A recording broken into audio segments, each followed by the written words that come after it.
Hello మిత్రమా, నీకు ఈ క్వశ్చన్ కి ఆన్సర్ తెలిస్తే కామెంట్ బాక్స్ లో పోస్ట్ చేయండి. లేదు అంటే ఈ వీడియోని పూర్తిగా చూడడానికి ట్రై చేయండి. క్వశ్చన్ ఏంటో చూద్దామండి. Which state won first position in 6th national water award అంటున్నారు. అయితే రీసెంట్ గా మనకి 6th నేషనల్ వాటర్ అవార్డ్స్ అనేవి అనౌన్స్ చేయడం అయితే జరిగింది. అయితే ఇవి ఎప్పుడు ప్రెజెంట్ చేశారు? 18th నవంబర్ రోజు వచ్చేసి ఈ అవార్డ్స్ అందించడం అయితే జరిగింది. ఎవరు అందించారు అంటే రాష్ట్రపతి గారు అందించడం అయితే జరిగింది. అయితే వీళ్ళ ప్రకారం ఈ ర్యాంకింగ్ ప్రకారం చూసుకుంటే ఫస్ట్ ప్లేస్ లో వచ్చేసి మనకి మహారాష్ట్ర స్టేట్ ఉంది, సెకండ్ ప్లేస్ వచ్చేసి గుజరాత్ స్టేట్, థర్డ్ ప్లేస్ వచ్చేసి మనకి హర్యానా స్టేట్ వాళ్ళు ఉండడం అయితే జరిగింది. మన క్వశ్చన్ కూడా ఫస్ట్ పొజిషన్ అడుగుతున్నారు కాబట్టి మహారాష్ట్ర రాష్ట్రం అనేది ఉండడం అయితే జరిగింది.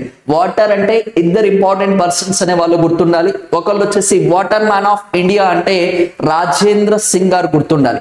అలాగనే ఇంటర్నేషనల్ వాటర్ ప్రైజ్ 2025 కి సంబంధించి విన్ అయింది అంటే మాత్రం వచ్చేసి హిమాంశు కుల్కర్ణి గారు వచ్చేసి గుర్తుండాలి. అలాగనే జల్ జీవన్ మిషన్ కి సంబంధించి ఏ సంవత్సరం వరకు ఎక్స్టెండ్ చేశారు అనేది కింద కామెంట్ బాక్స్ లో పోస్ట్ చేయండి. Thank you.